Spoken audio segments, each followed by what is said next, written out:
नालिनी और विजय काफी अमीर होते हैं। दो बेटे होने के बाद भी उन्हें अब एक बेटी पैदा होती है, जिस कारण वो दोनों बहुत खुश होते हैं। नालिनी जी, विजय जी, आप दोनों को इस संतान से बहुत बड़ा खतरा है। क्या? लेकिन पंडित जी, आप ऐसा क्यों कह रहे हैं? हाँ पंडित जी, आखिर ऐसी कौन सी वजह है? अब इसमें मैं भी क्या कर सकता हूँ? इस लड़की के कुंडली में ही दोष है। हे भगवान जी!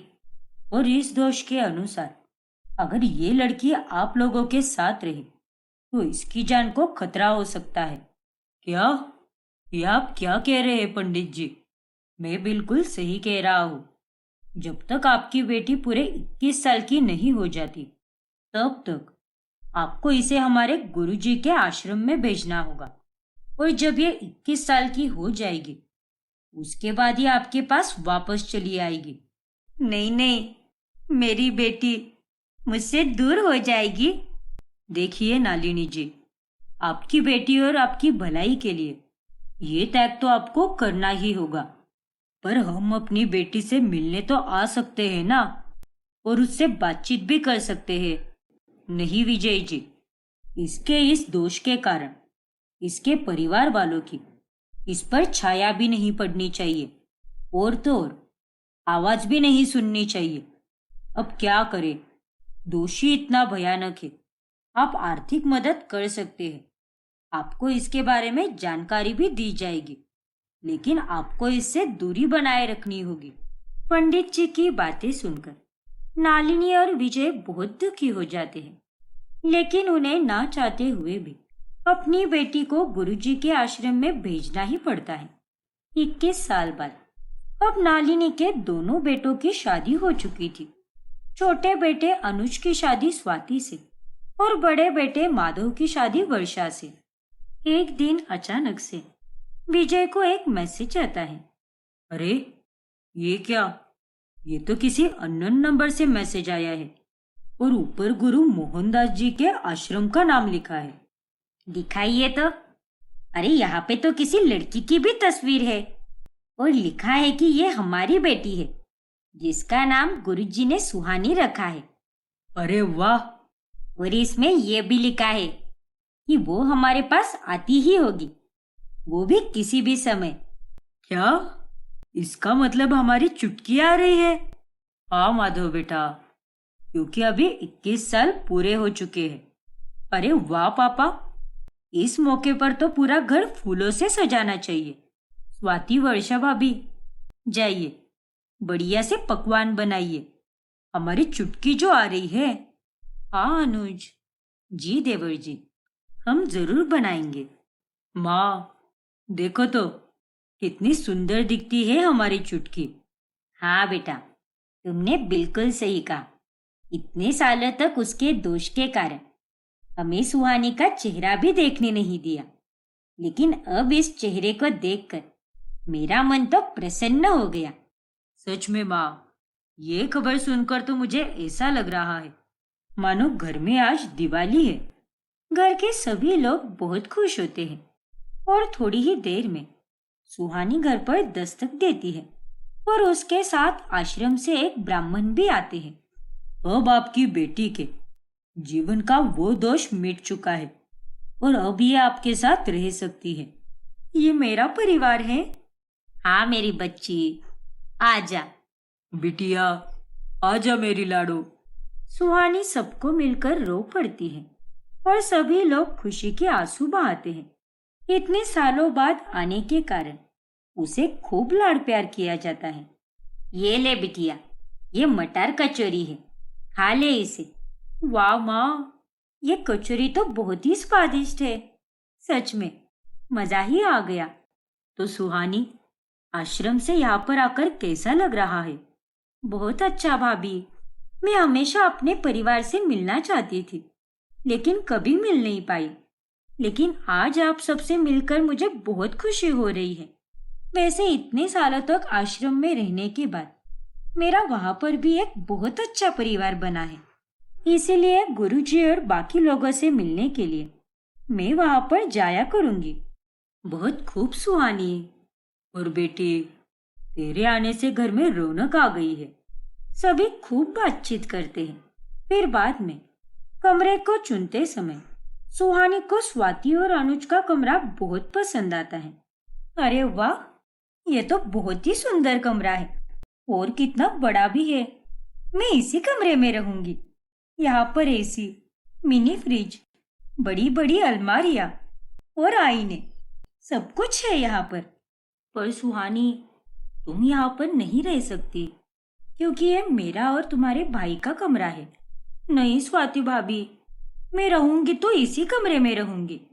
आप और अनुज भैया मेरे बनाए हुए कमरे में चले जाओ। पर सुहानी, अब ये दोनों एकदम से अपना कमरा कैसे बदल सकते हैं? तुम्हारे लिए बनाया कमरा इससे भी बहुत ज्यादा बड़ा है और बहुत सुंदर है, मेरा विश्वास करो। लेकिन वर्षा भाभी, ये दोनों मेरे लिए इतना भी नहीं कर सकते क्या? मैं यहाँ पर इतने सालों बाद आई हूँ और मुझे यही कमरा पसंद आया है। पर सुहानी, मेरी बात भी समझने की कोशिश करो ना। ठीक है स्वाति भाभी, आपको मेरी कोई कदर ही नहीं है। जाने दीजिए, रहिए आप इसी कमरे में। सुहानी रूठकर वहां से चली जाती है और उसके बाद वो अपना कंबल लेकर बाहर आंगन में सो जाती है, जहां उसे बहुत ठंड लगती है। और उसे आंगन में देखकर नालिनी और विजय चौंक जाते हैं। अरे सुहानी बिटिया, तू यहाँ पर क्यों सो रही है? अरे इतना बड़ा बंगला है, उसके बाद भी तू यहाँ पर क्या कर रही है? बेटा, अब तो आश्रम में नहीं बल्कि अपने आलीशान बंगले में रह रही है और ये पूरा बंगला तेरा ही है लाडू। तो फिर तू यहाँ पर क्यों सो रही है? नहीं माँ पापा, ये अगर मेरा बंगला होता तो स्वाति भाभी और वर्षा भाभी मेरे साथ ऐसा बर्ताव कभी नहीं करते। मतलब क्या किया उन दोनों ने? फिर सुहानी बड़ा चढ़ाकर सारी बातें बताती है और उसकी बातें सुनकर नालिनी और विजय बहुत गुस्सा हो जाते हैं और फिर वो दोनों अपनी बहुओं को खूब डांटते हैं। अरे इतनी बुरी कैसे हो सकती हो तुम दोनों? ये तुम्हारी ननद है, इस घर की बेटी है और पूरे 21 साल बाद आश्रम से खुद के घर में आई है और उसके बावजूद भी तुम इसके साथ ऐसा व्यवहार कर रही हो। लेकिन पापा जी, हम तो बस स्वाति, मुझे और कुछ नहीं सुनना है। अरे बस एक कमरा ही मांगा है ना इसने, थोड़ी ना तुमसे तुम्हारे जेवर या पैसे मांग लिए। बच्ची है वो, इतने सालों से आश्रम में रही है और अब जो उसे पसंद आएगा वो देना तुम्हारा फर्ज है, समझी कि नहीं? ठीक है माँ जी, हम माफी चाहते हैं। आइंदा से अगर हमारी बेटी को दुखी किया तो देख लेना, हमसे बुरा और कोई नहीं होगा। इसकी हर एक छोटी से छोटी खुशी का ख्याल रखना। जा बेटा, तू हॉल में जाकर टीवी देख, तब तक मैं नौकरों से कहकर स्वाति और अनुज का कमरा खाली करवाता हूँ और तेरा सामान वहीं पर शिफ्ट करवाता हूँ। ठीक है पापा। अब सुहानी अनुज और स्वाति के कमरे में ही रहने लगती है। वही उन दोनों को ना चाहते हुए भी सुहानी के लिए बनाए गए कमरे में शिफ्ट होना पड़ता है। हमारा पुराना कमरा ही सही था, मुझे अब इस नए कमरे में एडजस्ट होने में बहुत टाइम लगेगा। ये वाला कमरा तो हमारे कमरे से भी बहुत बड़ा है, लेकिन फिर भी उस कमरे में हमारी कितनी यादें थी। अब क्या कर सकते हैं स्वाति, छुटकी की खुशी हमारे लिए बहुत जरूरी है। वो इतने सालों बाद जो आई है यहाँ पर, और इसीलिए हमारा भी ये फर्ज बनता है कि अब उसे दुनिया की सारी खुशियां मिलनी ही चाहिए। हाँ अनुज, तुम बिल्कुल सही कह रहे हो। जाने दो, सुहानी की खुशी में ही हमारी खुशी है। कोई बात नहीं। अब सभी घर वाले सुहानी की हर फरमाइश को पूरी करने में जुट जाते हैं। रोज उसकी पसंद का ही खाना बनता है और वो अपने परिवार के साथ जगह जगह पर घूमने भी जाती है। फिर एक रोज, माँ, मुझे भी वैसे कपड़े पहनने हैं जैसे वो पड़ोस की काकी की बेटी ने पहने थे, और मुझे भी एक बढ़िया सा स्क्रीन टच वाला महंगा फोन चाहिए। माफ करना माँ, अगर मैं कुछ ज्यादा मांग रही हूँ तो, लेकिन मैं उस सब का इस्तेमाल गलत नहीं बल्कि अच्छे काम के लिए ही करूँगी। क्यों नहीं बेटा, जरूर। तू आज अपनी दोनों भाभीियों के साथ शॉपिंग करने जा और तेरा जो मन है वो सब ले ले। हाँ बिटिया। ठीक है माँ पापा, मैं अभी तैयार होकर आती हूँ। स्वाति भाभी, वर्षा भाभी, आप दोनों भी जल्दी से तैयार हो जाइए। ठीक है सुहानी। हाँ सुहानी, हम अभी आते हैं।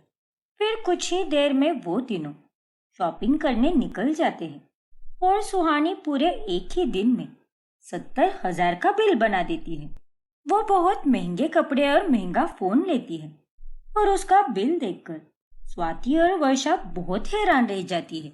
हे भगवान, अगर एक दिन में मैंने इतना बिल बना लिया तो माँ जी और पापा जी मुझे 100 गालियां देंगे। और नहीं तो क्या, वैसे तो ये लोग कितने अमीर हैं, लेकिन दिल के कितने कंजूस हैं। लेकिन अपनी बेटी के लिए बराबर पैसा उड़ा रहे हैं। घर की बहू के लिए तो इन्होंने कभी कुछ नहीं किया। छोड़ना स्वाति, अब क्या ही कर सकते हैं। सुहानी इतने सालों बाद आई है, जाने दे। ये नया नया सब कुछ ऐसा ही रहता है। हाँ वो तो है। फिर एक दिन अचानक से सुहानी को हल्का सा बुखार आता है। तभी वो पूरे घर को सर पर उठा लेती है। माँ पापा, मुझे तो बहुत अजीब सा लग रहा है। काफी कमजोरी भी आ गई है। मैं ठीक तो हो जाऊंगी ना?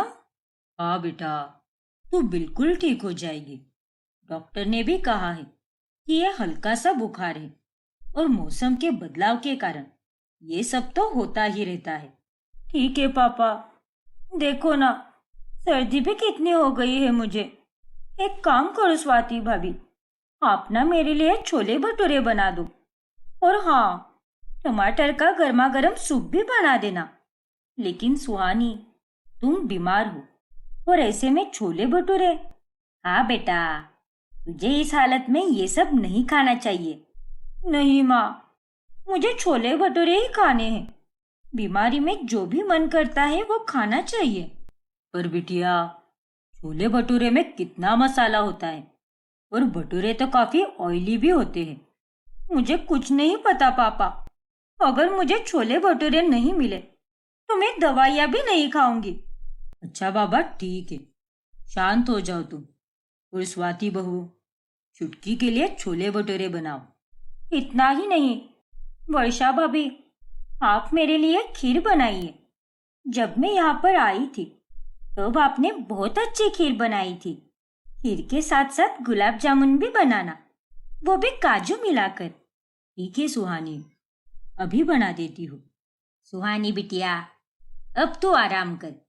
जब सारा खाना बन जाएगा तब मैं तुझे उठा दूंगी।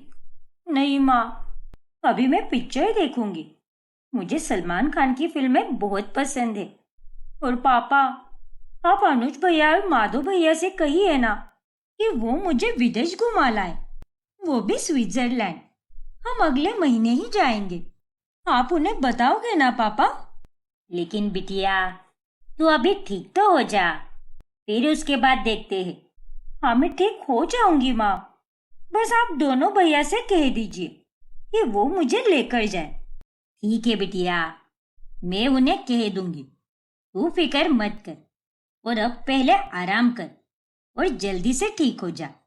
सुहानी की यह बढ़ती नौटंकी देखकर स्वाति और वर्षा धीरे धीरे परेशान होने लगती है। अरे इसने तो हमारी नाक में दम करके रखा है। अभी इसे आए पूरे 10 दिन भी नहीं हुए, लेकिन ये तो हमारा सरदर्द बन चुकी है। तुमने बिल्कुल सही कहा स्वाति। अरे सुहानी की हरकतों को और उसकी चाल चलन को देखकर ऐसा बिल्कुल भी नहीं लगता कि वो किसी आश्रम से लौट कर आई है। लगता है आश्रम में रहकर उसने कुछ अच्छा नहीं सीखा, इसीलिए इतनी बेअक्ल है। हाँ भाभी, और अपने ऊपर भी रहता है कि अच्छी जगह में रहकर खुद के अंदर अच्छे संस्कार डालना, खुद को अच्छी सीख देना। लेकिन सुहानी को देखकर तो ऐसा लगता है कि वो आश्रम में बस रहने के लिए ही रह रही थी। वहां से तो इसने कुछ भी नहीं सीखा है। वही तो स्वाति, अरे हल्के से बुखार में भी इतनी नौटंकी कौन करता है भला। माना कि ये घर की छोटी बेटी है, लेकिन इतना नाटक तो कोई नहीं करता। फिर रात में जब वर्षा को नींद नहीं आती तब वो टेरेस पर चली जाती है। तभी अचानक से उसकी नजर नीचे जाती है, जहां पर वो देखती है कि सुहानी बंगले के पीछे के गेट की तरफ जा रही है। ये क्या? ये सुहानी इतनी रात गए बंगले के गेट के पीछे क्या कर रही है? तभी वहां पर बाइक पर सवार एक आदमी आता है और वर्षा ये देखकर चकित रह जाती है। कौन है ये आदमी और इतनी रात गए यहाँ पर क्या कर रहा है? उस आदमी को देखकर वर्षा फौरन नीचे चली आती है और तभी वो देखती है कि वो पास ही के रेस्टोरेंट गोल्डन हाइट का डिलीवरी बॉय है। ये लीजिए मैम, आपका पार्सल। शुक्रिया, ये रहे आपके पैसे। Thank you ma'am. तभी सुहानी देखती है कि वहां पर वर्षा खड़ी है। अरे वर्षा भाभी, आप इतनी रात गए यहाँ पर क्या कर रही हो? अरे सुहानी, मैं तो टेरेस पर थी और ऊपर से मैंने तुम्हें देखा, इसीलिए नीचे चली आई। लेकिन तुमने इतनी रात गए रेस्टोरेंट से खाना क्यों मंगवाया है? ये कोई टाइम है क्या सुहानी? वो भाभी, आज मैंने ठीक से खाना ही नहीं खाया था, इसीलिए मुझे भूख लग गई और मैंने खाना मंगवा लिया। अनुज भैया ने मेरे इस नए स्मार्टफोन में खाना मंगवाने का ऐप भी डाल दिया था, इसीलिए मुझे मंगवाना आ गया। अच्छा, ऐसी बात है क्या? लेकिन क्या मंगवाया है तुमने? और मंगवाया तो सही, लेकिन पीछे के गेट से क्यों आया वो? अब आगे के गेट में सारे गार्ड इस समय सो रहे होंगे ना, तो खामोखा मेरे काम से उनकी नींद टूट जाती। इसीलिए मैंने इसे पीछे के गेट से बुलाया और मैंने रेस्टोरेंट की स्पेशल थाली मंगवाई है। मुझे तो सादा खाना ही पसंद है ना, आपको तो पता ही है। चलिए, अब मैं चलती हूँ। शुभ रात्रि। इतना कहकर सुहानी वहां से चली जाती है। फिर अगली सुबह वर्षा ये बात स्वाति को बताती है। क्या बात कर रही हो भाभी? अरे ये तो बड़ी ताज्जुब की बात है। 4 दिन नहीं हुए इसे फोन इस्तेमाल करे और उसे तो खाना मंगवाना भी आता है। ये लड़की तो बड़ी तेज है। हाँ स्वाति, मुझे भी ये बात बहुत अजीब लगी। कह रही थी कि देवर जी ने सिखाया है उसे, फिर भी उसका बर्ताव मुझे कभी समझ नहीं आता। हाँ भाभी, मुझे भी। सुहानी अब समय के साथ साथ काफी मॉडर्न होने लगती है। वो फैशनेबल कपड़े पहनती है और दूसरों को देखकर पार्लर भी जाने लगती है। ये देख उसकी दोनों भाभियां आश्चर्यचकित रह जाती है। फिर एक रोज, ए राम जी, मेरे हाथ और पैर दोनों बड़े दर्द कर रहे हैं।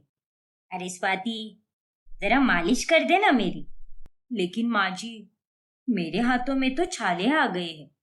वो मैंने कल सिलबट्टे पर मसाले कूटे थे ना। अब क्या करें? हमारे बंगले में दूसरों के जैसे खाना बनाने के लिए नौकर जो नहीं है, इसीलिए घर की बहू को ही सारा खाना बनाना पड़ता है। ज्यादा चपड़ चपड़ मत कर। हमारे खानदान की यही रीत है। बाकी सारे कामों के लिए नौकर चाकर चल सकते हैं, लेकिन रसोई के काम तो घर की लक्ष्मी यानी घर की बहू ही करेगी। अच्छा सुहानी, तुम ही कर दो ना माँ की मालिश। लेकिन स्वाति भाभी, मैंने अभी अभी तो ये सुंदर नेल्स बनाए हैं। मुझे पड़ोस की लड़कियों ने कहा कि ये तुम पर खूब जचेगा, इसीलिए मैंने भी बनवा लिए। और माँ, अगर मैंने आपकी मालिश कर दी तो ये नेल्स टूट जाएंगे। माफ कर दो मुझे, लेकिन मैं आपकी मालिश नहीं कर पाऊंगी। कोई बात नहीं बिटिया, वर्षा तो अभी बाहर गई है, वो आएगी तब कर देगी मेरी मालिश। नहीं माँ, जाने दो। कितनी बुरी बेटी हूं मैं। आप और पापा मेरे लिए कितना कुछ करते हो, और एक मैं हूं जो आपकी मालिश भी नहीं कर सकती क्या? नहीं, मैं तो आपकी मालिश करके ही रहूंगी, फिर चाहे मेरे नाखून ही टूट जाए। अरे नहीं बेटी, ऐसी कोई बात नहीं है। अगर तूने मेरी मालिश भी नहीं की तो मुझे कोई बुरा नहीं लगेगा। तू बैठ और आराम कर। नहीं माँ, मैं बहुत बुरी हूँ। ओह गॉड, ये लड़की तो फिर से शुरू हो गई। पता नहीं इसने आश्रम से आध्यात्मिक शिक्षा ली है या फिर किसी नौटंकी करने की डिग्री लेकर आई है। एक बार इसकी नौटंकी शुरू हो गई तो खत्म होने का नाम ही नहीं लेती। सुहानी बिटिया, तू चिंता मत कर, वर्षा अभी आती ही होगी, फिर वो कर देगी। सुहानी अब अपने भाइयों के साथ स्विट्जरलैंड भी घूम कर आती है और वहां से आने के बाद उसके हाव भाव तो और भी ज्यादा बदल जाते हैं और सभी ये देखकर काफी चौंक जाते हैं। फिर एक दिन जब घर पर नालिनी की सहेलियां आती है तभी, सुहानी बिटिया, ये मेरी सहेलियां है। हेलो आंटी जी, आप सबसे मिलकर मुझे बहुत अच्छा लगा। अरे नालिनी, तुम्हारी बेटी तो हमें नमस्ते करने की जगह हेलो बोल रही है। ये तो आश्रम गई थी ना, तो आते ही ये बदल कैसे गई? हाँ हाँ, कपड़े भी तो देखो इसके। आपकी बात सही है आंटी जी, लेकिन वेशभूषा और भाषा से किसी के व्यक्तित्व और किरदार को पहचाना नहीं जाता, बल्कि उसके कर्म और स्वभाव से पहचाना जाता है। और हाँ, अब मैं अपने आप को आश्रम के बाहर के इस दुनिया में ढालने की कोशिश कर रही हूँ, लेकिन मैं आश्रम में मिली हुई सीख भूली नहीं हूँ। देखा बहनों, शाबाश मेरी बेटी। पल में कुछ तो पल में कुछ और, इडियट कहीं की। शांत रहो स्वाति, सुन लेगी तो फिर से नौटंकी शुरू कर देगी। फिर एक दिन जब वर्षा और स्वाति रसोई में काम कर रहे होती है तभी वहां पर सुहानी आती है। भाभी, मुझे वो बिस्किट खाने थे जो मैंने स्विट्जरलैंड से लाए हैं। वो बिस्किट तो उस नीले वाले डब्बे में रखे हैं। ठीक है भाभी, थैंक यू। अच्छा सुहानी, तुम्हें तो केवल सात्विक भोजन ही बनाने आता होगा ना? चलो, अब से हम दोनों तुम्हें बाकी के पदार्थ भी बनाना सिखाते हैं। तुम्हें वो सब तो बनाने आता ही नहीं होगा ना, इसीलिए। धन्यवाद भाभी, लेकिन मुझे उसकी कोई जरूरत नहीं है, क्योंकि मेरी किस्मत आप दोनों जैसी नहीं होने वाली। क्योंकि मैं इस घर की बेटी हूँ और मैं तो किसी ऐसे ससुराल में जाऊंगी जहाँ पर मेरे हाथ के नीचे 10 नौकर होंगे और वहां पर मुझे कुछ काम करने की जरूरत ही नहीं होगी। अच्छा भाभी, मेरे लिए आधे घंटे बाद वो अदरक वाली चाय भेज दीजिए, वो भी प्याज और पनीर के पकौड़ों के साथ। इतना कहकर सुहानी वहां से चली जाती है, जिसके बाद स्वाति और वर्षा दोनों को खूब गुस्सा आता है। ऐसे ही एक दिन उन्हें अचानक से बिजनेस में बहुत बड़ा प्रॉफिट होता है और वो दोनों भाई अपनी खुशी पूरे परिवार के साथ बांटते हैं। वाह वाह अनुज भैया, माधव भैया, आपको बिजनेस में इतना प्रॉफिट हो गया तो आप मुझे एक नई कार दिला दो ना। मुझे हर रोज ड्राइवर का इंतजार करना पड़ता है और उसी के साथ जाना पड़ता है। जब मेरे पास मेरी नई कार आएगी तब मैं खुद उसे चलाना सीखकर कहीं भी आराम से जा पाऊंगी। पर सुहानी, कार चलाना तो काफी घातक हो सकता है ना? और जहां तक मुझे पता है तुमने तो कभी साइकिल भी नहीं चलाई होगी। नहीं भाभी, हमारे आश्रम में मुझे एक दिन एक नेक व्यक्ति ने साइकिल भेंट स्वरूप दी थी, इसीलिए मुझे साइकिल चलानी आती है और मुझे हमेशा से ही कार भी चाहिए थी। तो उसमें कौन सी बड़ी बात है सुहानी, तुम्हारे ये दोनों भाई है ना, ये दे देंगे तुम्हें कार। हाँ पापा, हम जरूर देंगे। अरे वाह, आप दोनों का बहुत बहुत धन्यवाद। अब सुहानी के पास नई कार भी आ जाती है और उसे कार सिखाने के लिए रोजाना एक ट्रेनर भी आता है। और वैसे ही वो अपने परिवार वालों से खूब सारी महंगी चीजें लेती ही रहती है। फिर एक रोज जब दोनों भाई हिसाब किताब करने बैठते हैं, माधव भैया, पिछले महीने तो कुछ ज्यादा ही खर्चा हो गया। इतना खर्चा तो हमने आज तक नहीं किया है। हाँ अनुज, सच कह रहा है तू, बहुत खर्चा हो गया हमारा। अब आंखें बंद करके अपनी लाडली दुलारी चुटकी पर खर्च करते रहोगे तो उसका नतीजा तो यही होगा ना, और नहीं तो क्या। अरे हम अगर कुछ मांगते हैं तो आप लोग 4 ताने देते हो, 10 बार मुंह बनाते हो, लेकिन इतने सालों बाद बहन क्या आ गई घर पर, आप दोनों और माँ जी पापा जी चारों बस बेहिसाब खर्चे ही करते जा रहे हो। और इस सब की जरूरत ही क्या है? और नहीं तो क्या। अब बस, बहुत हो गया। वो इस घर में पुरानी हो चुकी है। कम कर दो अब उसके लाड़ प्यार। हाँ स्वाति, शायद तुम सही कह रही हो। हाँ अनुज, शायद भावनाओं में बहकर हम लोगों ने कुछ ज्यादा ही खर्चा कर दिया। ये सारी बातें सुहानी सुन लेती है और वो गुस्से में आग बबूला हो जाती है और रो पड़ती है। भैया, ये दोनों भाभियां मेरे बारे में क्या सोचती है, ये मैं पहले से जानती थी। लेकिन आप दोनों के मन में भी मेरे लिए इतना मेल है, ये मैंने कभी नहीं सोचा था। आप दोनों ने मेरे साथ बहुत बुरा किया है। अरे चुटकी, ऐसा कुछ भी नहीं है। हाँ चुटकी, प्लीज रो मत और एक बार हमारी बात सुन। नहीं भैया, अब मुझे आपकी कोई बात नहीं सुननी। लो, हो गई इसकी नौटंकी शुरू। फिर सुहानी रोते रोते नालिनी और विजय के पास जाकर सब कुछ बताती है। अनुज, माधव, तुम दोनों ऐसा सोच भी कैसे सकते हो? अरे हमारे पास पैसों की कमी है क्या? हमारे घर की बेटी इतने सालों बाद वापस आई है और तुम दोनों एक एक पैसे का हिसाब कर रहे हो। अरे इतने नीचे कैसे गिर सकते हो तुम दोनों? लेकिन पापा, आप जैसा सोच रहे हो वैसा कुछ भी नहीं है। हमारा विश्वास करो, हम बस साधारण सी बातचीत कर रहे थे। हाँ पापा, सुहानी ने गलत समझ लिया। नहीं पापा, स्वाति भाभी और वर्षा भाभी, ये दोनों इन दोनों को भड़का रही थी और मेरी बुराइयां कर रही थी। स्वाति, वर्षा, तुम दोनों की हिम्मत कैसे हुई ये सब करने की?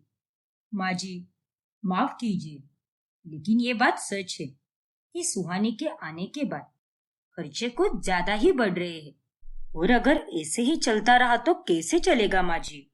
हाँ माँ जी, पापा जी, नया नया तो सब ठीक था, लेकिन अभी तो इसे आकर लगभग 3 महीने हो चुके हैं और ऐसे में इसे भी समझना चाहिए कि घर में हमें कितना खर्चा करना चाहिए और कितना नहीं।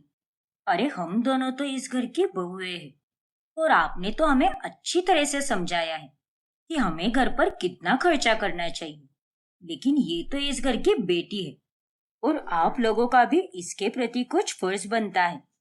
उल्टा इसे तो हमसे कुछ ज्यादा ही समझदार होना चाहिए, क्योंकि ये तो आश्रम में पली बड़ी है, लेकिन इसमें समझदारी नाम की कोई चीज ही नहीं है। देखा ना माँ, देखा आप दोनों ने, इन दोनों के मन में मेरे लिए कितनी कड़वाहट भरी है।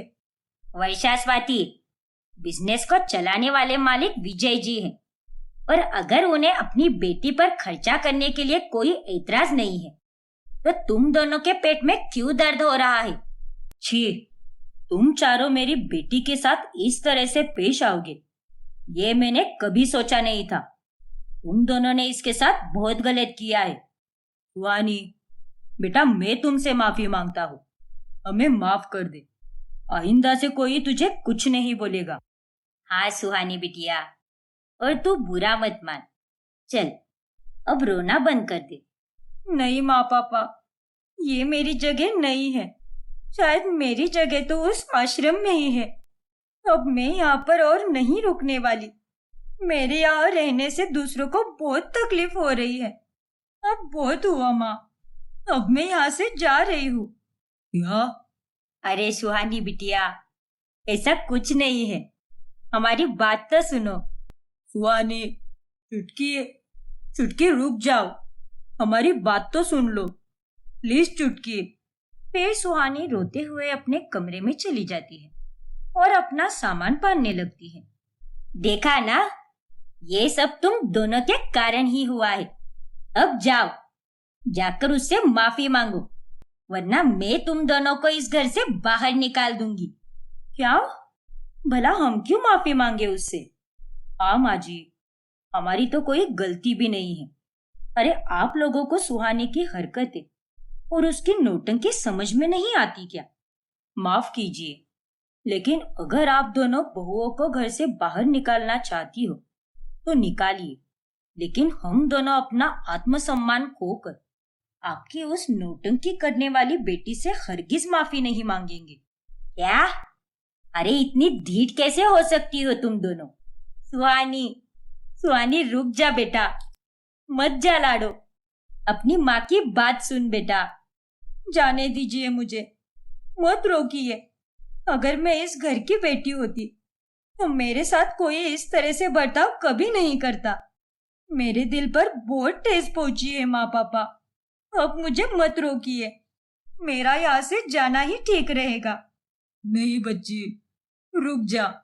सभी लोग सुहानी को बहुत रोकते हैं, लेकिन वो किसी की एक नहीं सुनती और घर के बाहर चली जाती है। स्वाति बहू, वर्षा बहू, मैं कुछ नहीं जानती। अगर मेरी बच्ची इस घर को छोड़कर चली गई तो मैं अपनी जान ले लूंगी। इसीलिए तुम दोनों अभी के अभी जाकर उससे माफी मांगो। नलिनी, माँ जी, ये आप क्या कह रही है? प्लीज ऐसा मत कीजिए। हाँ माँ जी, क्योंकि आप भी जानती हैं कि सुहानी की नौटंकी अब हद से ज्यादा बढ़ने लगी है। वो सब मैं कुछ नहीं जानती, लेकिन इस समय उसे रोक लो और उससे जाकर माफी मांगो, वरना वरना मैं अभी के अभी अपनी जान ले लूंगी। स्वाति और वर्षा घबरा जाती है और अपनी सास की यह धमकी सुनकर वो दोनों सुहानी से माफी मांगने चली जाती है। हमें माफ कर दो सुहानी, हमने तुम्हारे बारे में जो कुछ भी बोला वो बहुत गलत था। तुम यहाँ पर इतने सालों बाद आई हो और ऐसे में इतना खर्चा करना कोई बुरी बात नहीं है। हाँ सुहानी, माफ कर दो अपनी भाभीयों को। तुम हमारी ननंद नहीं बल्कि छोटी बहन जैसी हो। हम दोनों अब तुमसे वादा करते हैं कि आज के बाद तुम्हारे साथ या तुम्हारे बारे में किसी से भी कोई बात नहीं करेंगे। लेकिन प्लीज सुहानी, घर छोड़कर मत जाओ। हाँ सुहानी, प्लीज रुक जाओ। ठीक है भाभी, अगर आप दोनों इतना कह रही हो तो मैं रुक जाती हूँ। स्वाति और वर्षा के झुकने पर सुहानी मान जाती है, जिसके बाद नालिनी और विजय की जान में जान आती है। फिर अगली सुबह, सुहानी बिटिया, ये ले, आज तू आरती करेगी। कब से तेरी मधुर आवाज में आरती सुनने का मन था मेरा, इसलिए आज तो तुझसे आरती गवा कर ही रहूंगी मैं। लेकिन माँ मेरा गला बहुत खराब है माँ। क्या? हे भगवान, क्या हुआ सुहानी बेटा? लेकिन सुहानी, अभी थोड़ी देर पहले तो तुम्हारा गला एकदम ठीक था, तो अब एकदम से तुम्हारे गले में खराश कैसे आ गई? पता नहीं स्वाति भाभी, आश्रम में हम सभी शांति से रहते थे, लेकिन कल पहली बार मैं इतना चिल्ला रही थी, इसीलिए मेरा गला खराब हो गया है। हे राम जी, वर्षा, सुहानी के लिए गर्मा गर्म काढ़ा बना दे। और सुहानी, वो काढ़ा पीकर तेरा गला एकदम से ठीक हो जाएगा, देखना तू। ठीक है माँ, और मुझे माफ करना, मेरा गला अभी खराब है ना, इसीलिए मैं नहीं गा सकती। और आज ही आपकी इच्छा थी कि मैं आरती गाऊं। कोई बात नहीं बिटिया, आज नहीं तो फिर कभी। अब तो तू यहीं पर है, मेरे पास, कहीं भागे थोड़ी जा रही है। हाँ माँ, वो तो है, फिर बाद में। पता है वर्षा भाभी, कल अगर माँ जी इतना ड्रामा नहीं करती ना, तो मैं उस बेवकूफ सुहानी से कभी माफी नहीं मांगती, सच में। हाँ स्वाति, कल माँ जी के कारण ही हमें उस सुहानी के सामने झुकना पड़ा। खैर, अब इस घर में हमारी थोड़ी ना चलने वाली है, उनकी बेटी जो आ गई है। लेकिन भाभी, ये बात मुझे अभी तक नहीं पच रही कि अचानक से आरती के वक्त ही सुहानी का गला कैसे खराब हो गया, क्योंकि उससे पहले तो वह अच्छे से बोल पा रही थी और मैंने उसे कुछ गुनगुनाते हुए भी सुना था। अब वो तो भगवान जी ही जाने स्वाति, इस लड़की का कोई भरोसा नहीं, अब क्या नौटंकी करे। फिर एक दिन जब घर पर विजय का दोस्त सदानंद आता है, तभी वो सुहानी को देखकर विजय और नलिनी से कहता है, अरे विजय, तुम्हारी बेटी तो वाकई में बड़ी प्यारी और संस्कारी है, सच में। मेरे बेटे आलोक और सुहानी की जोड़ी बहुत जचेगी। क्यों, तेरा क्या कहना है? अरे हाँ, ये तो तूने बिल्कुल सही कहा। सुहानी और आलोक दोनों साथ में बहुत सुंदर दिखेंगे। हाँ यार, मुझे तो अपने बेटे के लिए तेरी बेटी बहुत पसंद आई है। अब आगे का फैसला आप दोनों के ऊपर है। लेकिन आलोक को भी तो पूछना चाहिए ना कि उसकी मर्जी है भी या नहीं। नहीं नालिनी भाभी, आप उसकी चिंता मत कीजिए। मेरा बेटा मेरी एक भी बात नहीं टालता। जो भी मैं कहता हूँ वो वही करता है। बस आप अपनी बेटी से बात कीजिए। ठीक है सदानंद भाई साहब, हम सुहानी से इस बारे में जरूर बात करेंगे। फिर सदानंद के चले जाने के बाद वो दोनों सुहानी को सारी बातें बताते हैं। नहीं पापा, मैं अभी शादी करने के लिए बिल्कुल तैयार नहीं हूँ। पर बिटिया, उम्र निकल जाने के बाद शादी करके क्या फायदा? अभी अगर तू शादी करेगी तो सही उम्र से बच्चे होंगे और तू अपनी जिंदगी भी ठीक से जी पाएगी। हाँ सुहानी, तुम्हारी माँ एकदम सही कह रही है। अच्छा, तो इसका मतलब ये है कि मैं आप दोनों पर बोझ बन गई हूँ। सही कहा ना मैंने? नहीं बिटिया, ऐसा किसने कहा तुझसे? किसी ने कहा तो नहीं है माँ, लेकिन ये साफ साफ पता चल रहा है। अरे अभी अभी तो आई हूँ मैं आश्रम से, और अभी मुझे आपके साथ वक्त बिताना है, यादें बनानी है, और उसके बाद ही मैं शादी के बारे में सोचूंगी। और जब मेरा मन होगा तब मैं आप दोनों को खुद से आकर बताऊंगी। गुरुजी की सौ माँ, लेकिन प्लीज मुझे अभी शादी नहीं करनी है। ठीक है सुहानी बेटा, जैसा तुम्हें ठीक लगे। हम तो बस यही चाहते हैं कि सही समय से तुम्हारा भी घर बच जाए और तुम भी अपने जीवन में आगे बढ़ो। लेकिन हम तुम्हारी मर्जी और खुशी के खिलाफ जाकर कोई कदम नहीं उठाएंगे। हाँ बिटिया, हमारे लिए तेरी खुशी बहुत मायने रखती है, और तेरा जब मन होगा तभी तेरी शादी कराएंगे हम। अब तू चिंता मत कर। शुक्रिया माँ, मुझे इतना समझकर लेने के लिए। फिर एक दिन जब माधव और अनुज दोनों बिजनेस ट्रिप से घर लौट कर आते हैं, तभी वो स्वाति और वर्षा के लिए नए नए ड्रेसेस और मिठाइयाँ लाते हैं। लेकिन वो सारे ड्रेसेस सुहानी पसंद कर लेती है। अरे वाह, इतने प्यारे प्यारे ड्रेसेस! अनुज भैया, माधव भैया, आपने जो ड्रेसेस मेरे लिए लाए हैं वो एकदम फीके फीके से हैं, लेकिन ये ड्रेसेस तो काफी सुंदर और कमाल के हैं। भाभी, मैं आप दोनों के ड्रेसेस में से थोड़े ड्रेस ले सकती हूँ क्या? लेकिन सुहानी, और हाँ, ये मिठाई का बॉक्स भी रखूंगी मैं, और ये डार्क चॉकलेट्स भी। ठीक है सुहानी, रख लो, ये सभी रख लो। स्वाति की बातें सुनकर सुहानी बड़ी खुश हो जाती है, लेकिन वर्षा को काफी गुस्सा आ जाता है। इस घर में हमारे लिए जो भी आता है वही इसे भी चाहिए होता है। अरे इंसान है या आफत? और तुझे क्या हो गया स्वाति? तूने उसे सारे ड्रेसेस क्यों लेकर जाने दिए? हाँ तो मैं और क्या करती भाभी, वापस से ये कोई ना कोई नौटंकी शुरू कर देती। अरे इसने तो मेरा कमरा तक नहीं छोड़ा, तो इन ड्रेसेस से क्या ही फर्क पड़ने वाला है? अगर इसके भाइयों को या फिर माँ पापा को कुछ बोलने जाओ तो वो लोग तो हम पर ही गुस्सा उतारेंगे। इस सुहानी ने तो हमारा जीना दुश्वार करके रखा है। ऐसे ही एक दिन जब वर्षा सुहानी के कमरे की सफाई कर रही होती है, तभी उसे एक बिल मिलता है, जिसे देखकर वो एकदम हक्का बक्का रह जाती है। ये बिल तो रेस्टोरेंट गोल्डन हाइट्स का है, जो हमारे घर के बिल्कुल नजदीक है। उस रात सुहानी ने इसी रेस्टोरेंट से खाना मंगवाया था। लेकिन ये क्या, बटर चिकन! सुहानी तो शुद्ध शाकाहारी है, और आश्रम में रहने के बावजूद भी ये नॉनवेज खाना कैसे खा सकती है? आखिर उसने उस रात बटर चिकन क्यों मंगवाया होगा? यही सवाल अब वर्षा के दिमाग में घूमने लगता है, और अब वो ये सारी बातें स्वाति को बताती है और उसे वो बिल भी दिखाती है। क्या सुहानी ने नॉनवेज खाना खाया? लेकिन उसने उसे ऑर्डर क्यों किया होगा? मुझे भी वही समझ नहीं आ रहा स्वाति कि वो नॉनवेज खाना खा भी कैसे सकती है। चलिए वर्षा भाभी, हम ये बिल जाकर सीधे माँ जी और पापा जी को दिखाते हैं और उन्हें सारी बातें बताते हैं कि उनकी बेटी अब नॉनवेज भी खाना खा रही है।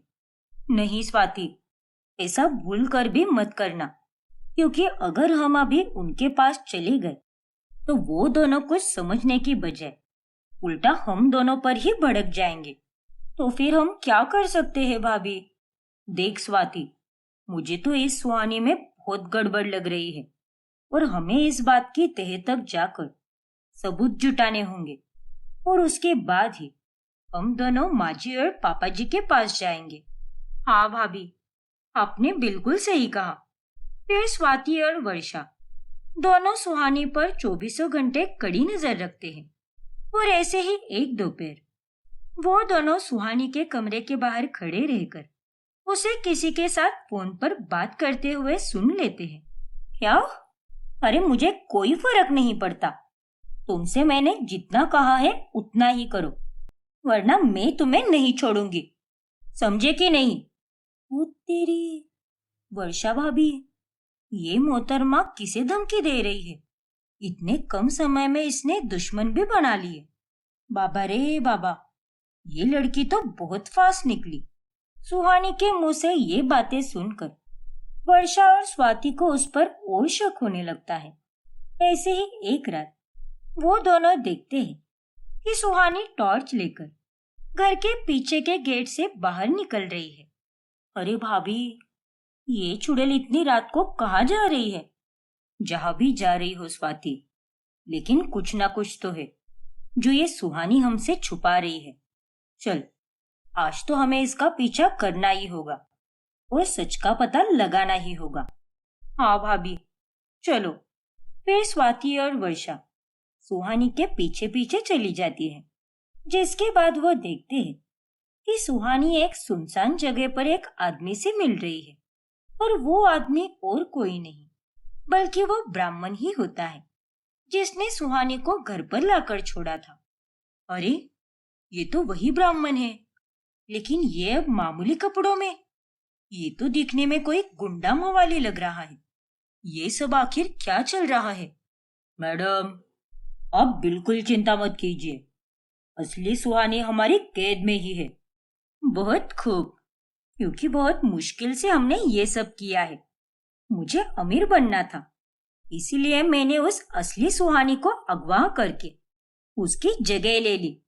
थोड़ी सी भी ऊंच नीच होनी नहीं चाहिए और वो असली सुहानी हमारी चंगुल से भागने नहीं चाहिए, क्योंकि अगर वो भाग गई तो सबको सच बता देगी और हमारा भांडा फूट जाएगा। हाँ मैडम, लेकिन आप ये बताइए कि वहां सुहानी के घर पर किसी को आप पर शक तो नहीं हुआ ना कि आप असली सुहानी नहीं बल्कि एक बेरुपया हो?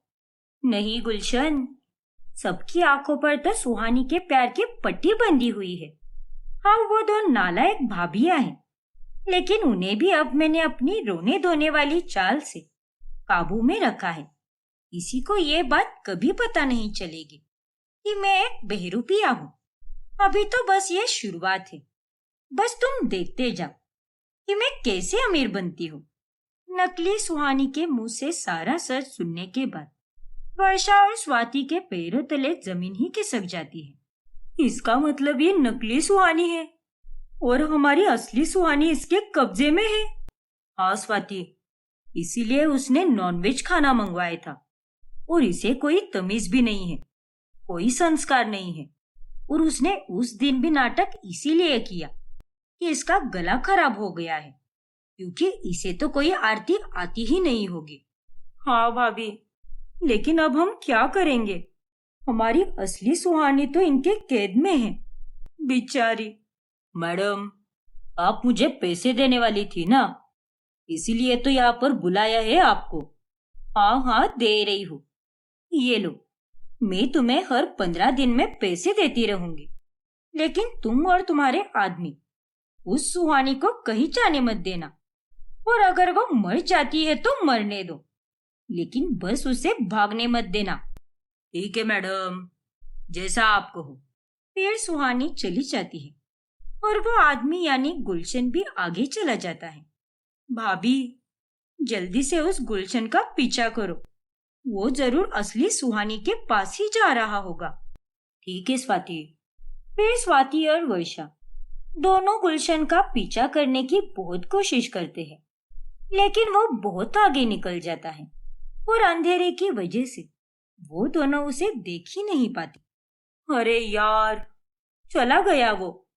अब हम क्या करेंगे भाभी? कैसे वापस लाएंगे हमारी असली सुहानी को? अब हमें पता चल गया है ना कि हमें उस बेहरूपिया यानी नकली सुहानी का पर्दाफाश करना है। तुम फिक्र मत करो, हम अपनी असली ननद को उसके घर वापस लाकर ही रहेंगे और इस नकली सुहानी को तो सजा भुगतनी ही पड़ेगी, फिर चाहे कुछ भी हो जाए। माँ जी, मुझे ना मोहनदास गुरुजी से मिलना है और आश्रम भी देखना है। वही आश्रम जहाँ पर सुहानी बचपन से रहती आ रही है। काफी सुना है मैंने गुरुजी के बारे में।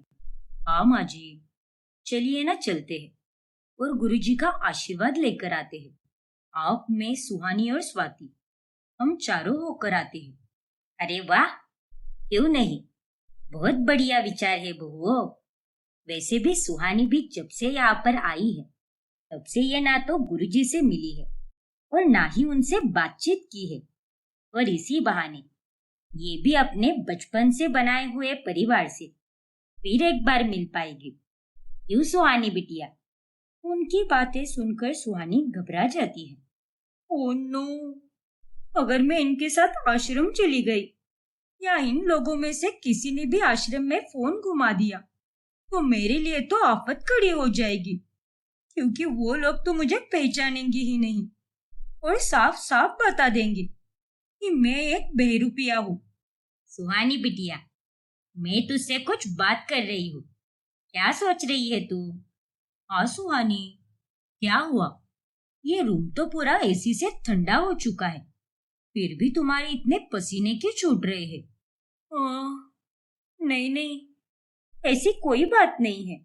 मैं तो बस ये कह रही थी कि कल सुबह ही मैंने गुरुजी से बातचीत कर ली है। क्या? हाँ वर्षा भाभी, और गुरुजी अभी आश्रम में है ही नहीं, वो वृंदावन गए हुए हैं, इसलिए हम उनसे नहीं मिल पाएंगे। और जब वो यहाँ पर आ जाएंगे तब मैं आप लोगों को बता दूंगी, फिर हम सभी लोग एक साथ मिलकर जाएंगे आश्रम। ठीक है ना माँ? ठीक है बिटिया, जैसा तू कहे, लेकिन जरूर बताना कि गुरुजी अपनी यात्रा से कब लौट रहे हैं। नकली सुहानी फिर एक बार खेल जाती है और ये देखकर वर्षा और स्वाति बहुत गुस्सा हो जाते हैं। अगर मैं चाहूँ ना तो अभी आश्रम में फोन घुमाकर माँ जी और पापा जी के सामने इसका सारा सच ला सकती हूँ, लेकिन अभी हमें सबूत इकट्ठा करने होंगे। और सबसे जरूरी बात, हमें पहले असली सुहानी को इसके चंगुल से आजाद करना होगा और उसके बाद ही हम देखेंगे कि इसके साथ क्या करना है। हाँ भाभी, आपने बिल्कुल सही कहा, क्योंकि अगर हमने इसका सारा सच माँ पापा को बता दिया तो ऐसा भी हो सकता है कि ये बेरुपया लड़की हमें हमारी असली सुहानी तक पहुंचने ही ना दे और पैसों की डिमांड करे। पहले हम सही सलामत हमारी असली सुहानी को अपने पास लेकर आते हैं, और वो काम हमें जल्द से जल्द करना होगा भाभी। हाँ स्वाति। फिर एक रोज सुहानी अपना फोन बेड पर छोड़कर बाथरूम में नहा रही होती है।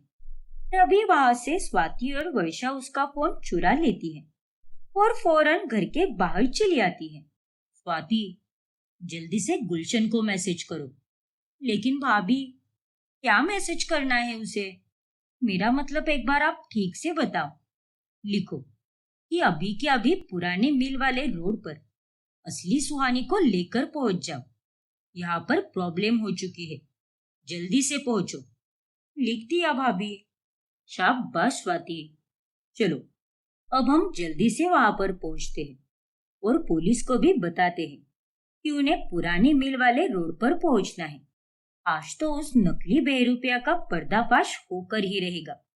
बहुत खेल लिया उसने अपना खेल, लेकिन आज उसका खेल हमेशा हमेशा के लिए खत्म हो जाएगा।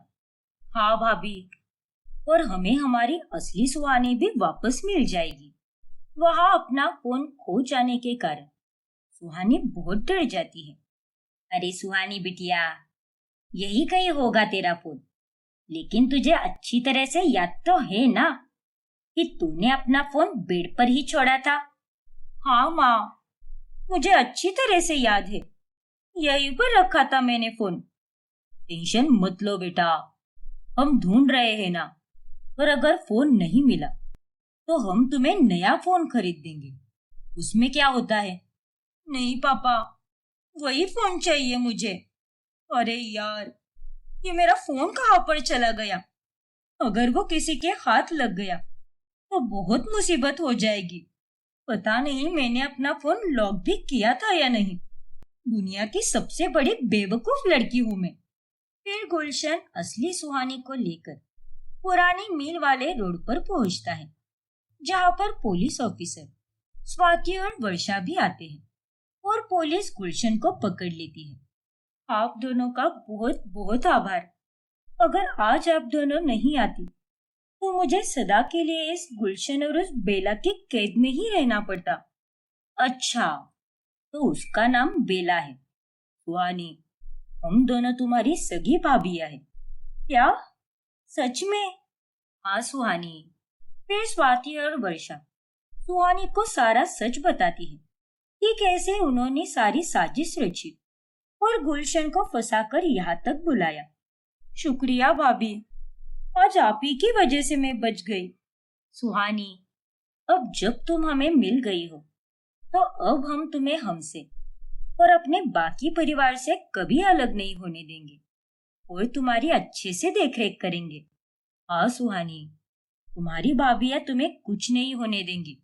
बहुत रह ली तू हम सबसे दूर, अब अपने परिवार के पास आने का समय हो गया है। हाँ भाभी। नहीं, ये तुम दोनों ने बहुत गलत किया है। ऐसा नहीं हो सकता। बेला और मेरा ये खेल खत्म नहीं हो सकता। हम ये बाजी नहीं हार सकते और बेला तो तुम लोगों को छोड़ेगी नहीं। ओए चुप कर तू। तेरी सारी होशियारी तो मैं थाने चलकर निकालता हूँ।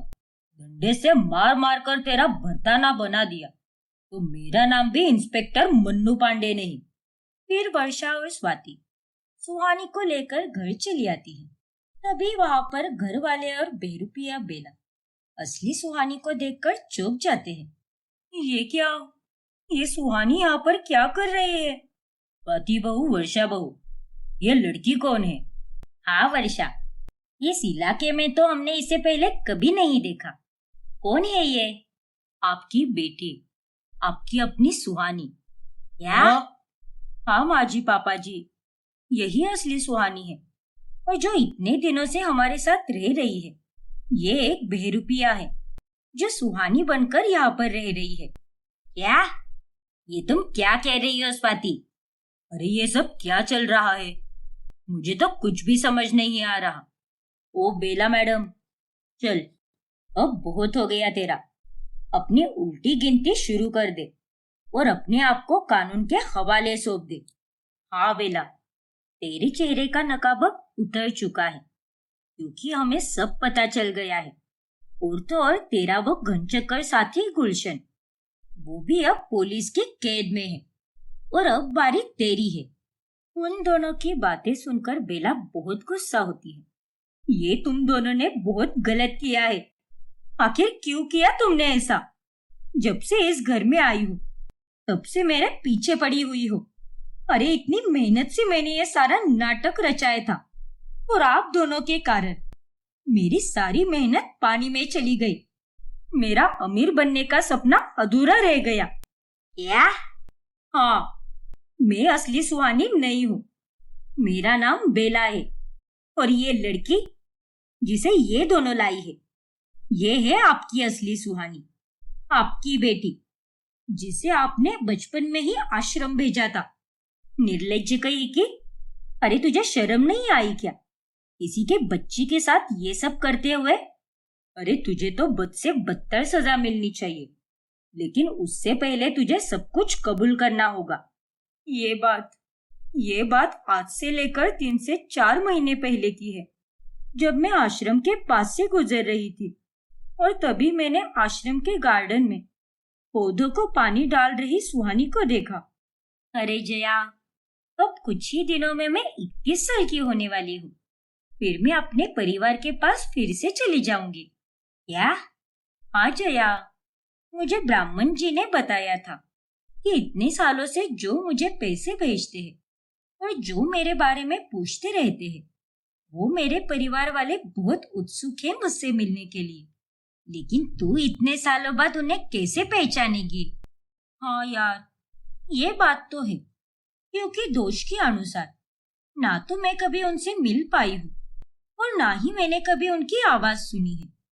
लेकिन जिस दिन मैं आश्रम से निकलूंगी, उस दिन मेरे साथ आश्रम के एक ब्राह्मण जी भी आएंगे और वो मुझे घर तक छोड़ देंगे। और तुझे पता है क्या, मेरे घर वाले बहुत अमीर है और शहर में बहुत बड़ा बिजनेस है उनका। अरे वाह, ये तो बड़ी अच्छी बात है। लेकिन मुझे दुख भी हो रहा है क्योंकि मेरी इतनी अच्छी सहेली मुझसे दूर हो जाएगी। लेकिन दूसरी तरफ इस बात की खुशी भी है कि तुझे अपना परिवार वापस मिल जाएगा। और इस मिलन के लिए तू और तेरे परिवार वालों ने कितने सालों का लंबा इंतजार किया है और अब आखिरकार वो घड़ी आने ही वाली है। हाँ जया, वो बात तो है, लेकिन यहाँ से जाने के बाद मैं इस आश्रम को भी बहुत याद करूंगी। पूरा का पूरा बचपन मेरा यहीं पर बीता है और एक तरह से देखा जाए तो ये मेरा परिवार ही तो है। और वहां जाने के बाद भी मैं आप सबसे मिलने जरूर आऊंगी। सुहानी और जया की बातें सुनकर बेला के मन में लालच आता है और वो इसके बारे में जाकर गुलशन को बताती है। और फिर जब सुहानी आश्रम के ब्राह्मण जी के साथ अपने घर वापस लौटती है, ब्राह्मण जी, आपका बहुत बहुत आभार। मैं आप सभी को मिलने जरूर आऊंगी। हाँ बिटिया रानी, जल्दी आना और अपना ख्याल रखना। अब मैं चलता हूँ। जी, राधे राधे। राधे राधे। फिर वो ब्राह्मण सुहानी को गेट पर ही छोड़कर चला जाता है और जैसे ही सुहानी गेट के अंदर जाने लगती है, उतने में गुलशन और बेला उसे अगवा कर लेते हैं। छोड़ो मुझे, छोड़ो, मुझे अपने परिवार के पास जाना है। कौन हो तुम दोनों? अरे चुप हो जा, वरना एक खींच कर दूंगा। गुलशन, अब ये लड़की आश्रम से निकल चुकी है। आश्रम वालों की नजरों में ये वहां से जा चुकी है, लेकिन इसके परिवार वालों की नजर में ये अभी तक घर पर नहीं आई है। हाँ मैडम, तो अब क्या करना है? अब तुम मेरी तस्वीर इसके घर वालों को भेजो। लेकिन मैडम, इसके घर वाले मेरे मामा चाचा या फूफा थोड़ी ना लगते हैं जो मेरे पास उनका नंबर होगा। मेरा मतलब ये है कि बिना नंबर के कैसे भेजूंगा उन्हें फोटो। मैंने उसका भी इंतजाम कर दिया है। बेला को कम मत समझना। मैंने इसके घर वालों का नंबर ढूंढ कर निकाला था।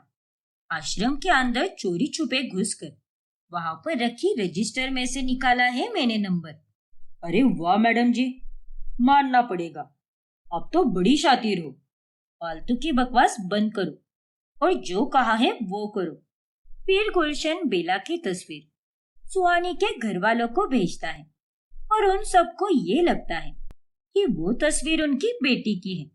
और इस तरह साजिश रचकर बेला सुहानी बनकर घर पर पहुंच जाती है और गुलशन भी उसके साथ ब्राह्मण का गेटअप बनाकर आता है। मुझे तो बस पैसे चाहिए थे, एक अमीर जिंदगी जीनी थी और वो मैं यहाँ पर सुहानी बनकर जी भी रही थी। इस तरह से मैंने ये पूरा खेल खेला। नालिनी गुस्सा होकर बेला को एक जोरदार थप्पड़ लगाती है। बेशरम, बेहया, अरे सत्यानाश हो तेरा। मेरी फूल सी बच्ची के साथ तूने ये सब किया? छी, अरे तुझे तो नरक में भी जगह नहीं मिलेगी और ये एक माँ का श्राप है। तुमने हमारी बेटी के साथ जो भी किया है उससे भी भयानक और बुरी सजा मिलेगी तुझे बेला। अब तू नहीं बचेगी। काश हम पहले ही आश्रम वालों को फोन कर लेते लेकिन क्या करें, इस चुड़ैल ने हमारे साथ खेल ही ऐसा खेला। फिर बेला को गिरफ्तार किया जाता है और उसे और गुलशन दोनों को कड़ी से कड़ी सजा दी जाती है। नालिनी और विजय भी अपनी असली बेटी को पाकर खुशी से झूम उठते हैं और उसे गले लगाते हैं। सुहानी, मेरी बच्ची। माँ पापा, मैं आप दोनों से मिलकर बहुत खुश हूँ। मेरे लिए तो आप सबसे मिलना एक सपने के बराबर ही हो गया था और मुझे नहीं लगा था कि मैं फिर कभी आप सबसे मिल भी पाऊंगी। लेकिन आज आप सबसे मिलकर मेरा सपना पूरा हो चुका है और ये सब भाभीयों के कारण ही हुआ है। स्वाति बहू, वर्षा बहू, हमें माफ कर दो बेटा, जाने अनजाने में ही सही, लेकिन उस बेरुपया के कारण मैंने तुम दोनों को बहुत बुरा भला बोला और उससे माफी मांगने को भी कहा, जबकि सारी गलती उसी की थी। लेकिन आज सिर्फ तुम दोनों के कारण ही इस घर की बेटी वापस आ गई है। हाँ बहू, तुम दोनों ने हमें हमारी खुशी वापस लौटाई है। तुम दोनों का बहुत बहुत शुक्रिया। सुहानी अब हमसे कभी अलग नहीं होगी, कभी भी नहीं। और इस तरह अंत में सब कुछ ठीक हो जाता है और असली सुहानी अब अपने परिवार के साथ एक खुशहाल और सुकून भरी जिंदगी बिताती है।